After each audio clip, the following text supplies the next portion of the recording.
جو حدیث مبارکہ میں نے آپ کے سامنے پیش کی ہے اور اس کورس کی تحریک کا بنیادی سبب اور ماخذ بھی یہی حدیث ہے، اسے سن کر بہت سے دوستوں نے یہ اشکال کیا کہ ہم نے تمام زندگی خاتم الانبیاء حضرت محمد صلی اللہ علیہ وسلم کے بارے میں یہی سنا ہے کہ آپ صلی اللہ علیہ وسلم نے کبھی پیٹ بھر کر کھانا نہیں کھایا، آپ صلی اللہ علیہ وسلم کو پیٹ پر پتھر باندھنے پڑے، آپ صلی اللہ علیہ وسلم کے گھر میں کبھی 3 دن مسلسل چولہا نہیں جلا، وغیرہ وغیرہ۔ حقیقت یہ کہ جب مجھے پہلی بار حضور صلی اللہ علیہ وسلم کی اس سنت کے بارے میں پتہ چلا تو مجھے بھی تعجب ہوا تھا۔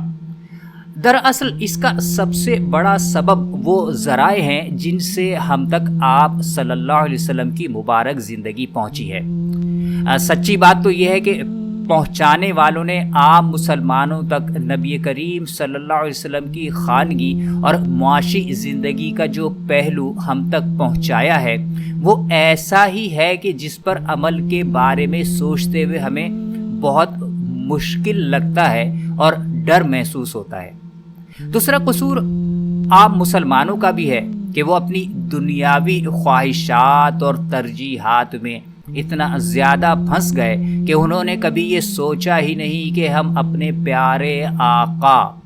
صلی اللہ علیہ وسلم کی زندگی کو سمجھیں اور سیکھیں۔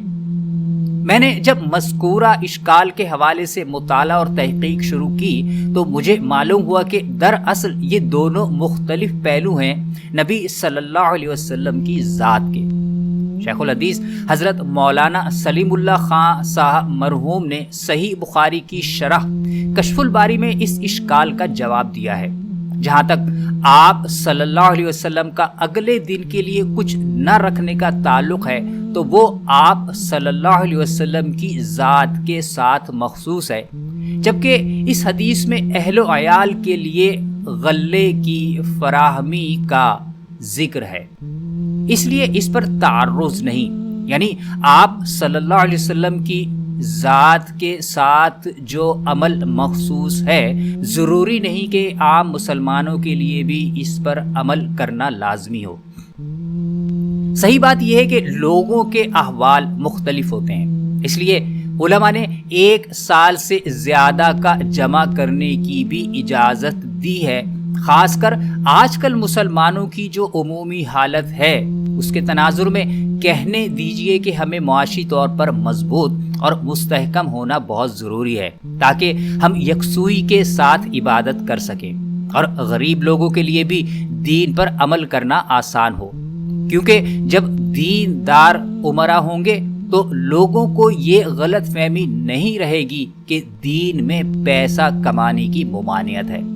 آج چونکہ عمومی طور پر امراء میں دینی رجحان نہ ہونے کے برابر ہے، تو جب لوگ کسی داڑھی ٹوپی والے کو خوشحال اور امیرانہ طرز حیات اختیار کیے ہوئے دیکھتے ہیں تو سمجھتے ہیں کہ وہ بڑا گناہ کر رہا ہے۔ اس غلط فہمی کی بنا پر ہمارے معاشرے میں جائز طریقے سے پیسہ کمانا بھی حرام سمجھا جاتا ہے۔ یہ راہبانہ اور کافرانہ سوچ ہے۔ قرآن و حدیث کی تعلیمات سے اس کا کوئی تعلق نہیں۔